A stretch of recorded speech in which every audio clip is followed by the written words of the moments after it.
Liturgia diária. Primeira leitura. Gênesis, capítulo 2, versículos 18 a 24. O Senhor Deus disse: Não é bom que o homem esteja só. Vou dar-lhe uma auxiliar semelhante a ele. Então o Senhor Deus formou da terra todos os animais selvagens e todas as aves do céu, e trouxe-os a Adão, para ver como os chamaria. Todo o ser vivo teria o nome que Adão lhe desse. E Adão deu nome a todos os animais domésticos, a todas as aves do céu e todos os animais selvagens. Mas Adão não encontrou uma auxiliar semelhante a ele. Então o Senhor Deus fez cair um sono profundo sobre Adão. Quando este adormeceu, tirou-lhe uma costela e fechou o lugar com carne. Depois da costela tirada de Adão, o Senhor Deus formou a mulher e conduziu-a a Adão. E Adão exclamou: Desta vez, sim, é osso dos meus ossos e carne da minha carne. Ela será chamada mulher, porque foi tirada do homem. Por isso, o homem deixará seu pai e sua mãe e se unirá à sua mulher, e eles serão uma só carne. Palavra do Senhor. Salmo responsorial. Salmo número 127. Feliz és tu se temes o Senhor, e trilhas seus caminhos. Do trabalho de tuas mãos hás de viver. Serás feliz, tudo irá bem. A tua esposa é uma videira bem fecunda no coração da tua casa. Os teus filhos são rebentos de oliveira ao redor de tua mesa. Será assim abençoado todo homem que teme o Senhor. O Senhor te abençoe de Sião cada dia de tua vida, para que vejas prosperar Jerusalém e os filhos dos teus filhos. Ó Senhor, que venha a paz a Israel, que venha a paz ao vosso povo. Santo do Dia. Protomártires do Brasil. Dentro da conturbada invasão dos holandeses no nordeste do Brasil, encontram-se os dois martírios coletivos, o de Cunhaú e o de Uruaçu. Esses martírios aconteceram no ano de 1645, sendo que Padre André de Soveral e Domingos de Carvalho foram mártires em Cunhaú, e Padre Ambrósio Francisco Ferro e Mateus Moreira em Uruaçu, dentre outros. No engenho de Cunhaú, principal polo econômico da capitania do Rio Grande, atual estado do Rio Grande do Norte, existia uma pequena e fervorosa comunidade composta por 70 pessoas sob os cuidados do padre André de Soveral. No dia 15 de julho, chegou em Cunhaú Jacó Rabi, trazendo consigo seus liderados, os ferozes tapuias, e, além deles, alguns potiguares com o chefe Gereira e soldados holandeses. Jacó Rabi era conhecido por seus saques e desmandos, feito com a conivência dos holandeses, deixando um rastro de destruição por onde passava.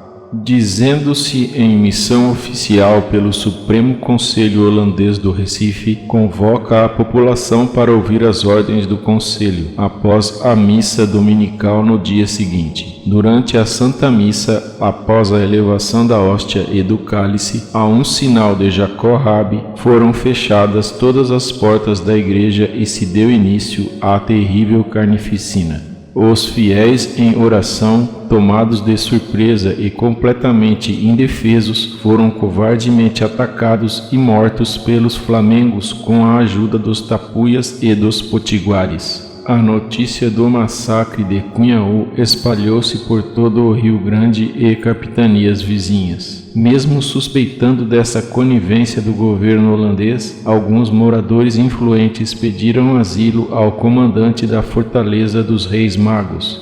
Assim, foram recebidos como hóspedes o vigário padre Ambrósio Francisco Ferro, Antônio Vilela o Moço, Francisco de Bastos, Diogo Pereira e José do Porto. Os outros moradores, a grande maioria, não pôde ficar no forte, então assumiu sua própria defesa. Construiu uma fortificação na pequena cidade de Potengi, a 25 quilômetros da fortaleza. Enquanto isso, Jacó Rabi prosseguia com seus crimes. Após passar por várias localidades do Rio Grande e da Paraíba, Rabi foi então a Potengi e encontrou a heróica resistência armada dos fortificados. Como sabiam que ele mandara matar os inocentes de Cunhaú, resistiram mais que puderam, por 16 dias, até que chegaram 2 peças de artilharia vindas da fortaleza dos Reis Magos. Não tinham como enfrentá-las, depuseram as armas e entregaram-se nas mãos de Deus.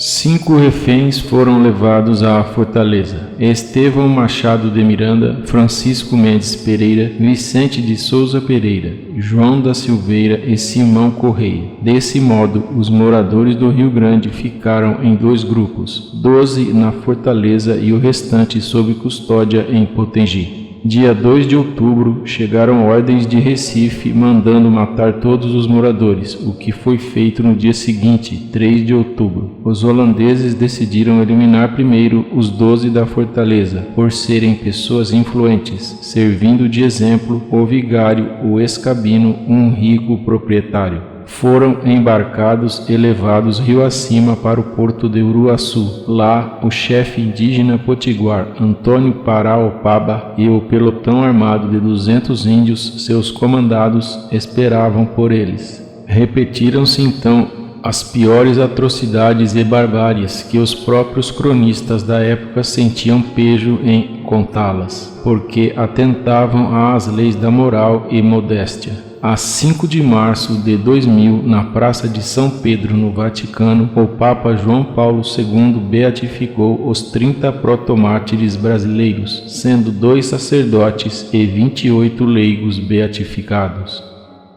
Protomártires do Brasil, rogai por nós. Segunda leitura.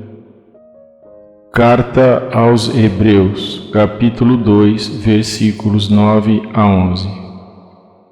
Irmãos, Jesus, a quem Deus fez pouco menor do que os anjos, nós o vemos coroado de glória e honra por ter sofrido a morte. Sim, pela graça de Deus, em favor de todos, ele provou a morte. Convinha de fato que aquele por quem e para quem todas as coisas existem e que desejou conduzir muitos filhos à glória, levasse o iniciador da salvação deles à consumação por meio de sofrimentos. Pois tanto Jesus, o santificador, quanto os santificados são descendentes do mesmo ancestral. Por esta razão, ele não se envergonha de os chamar irmãos.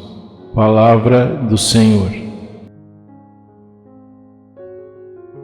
Anúncio do Evangelho. O Senhor esteja convosco. Proclamação do Evangelho de Jesus Cristo segundo Marcos, capítulo 10, versículos 2 a 16.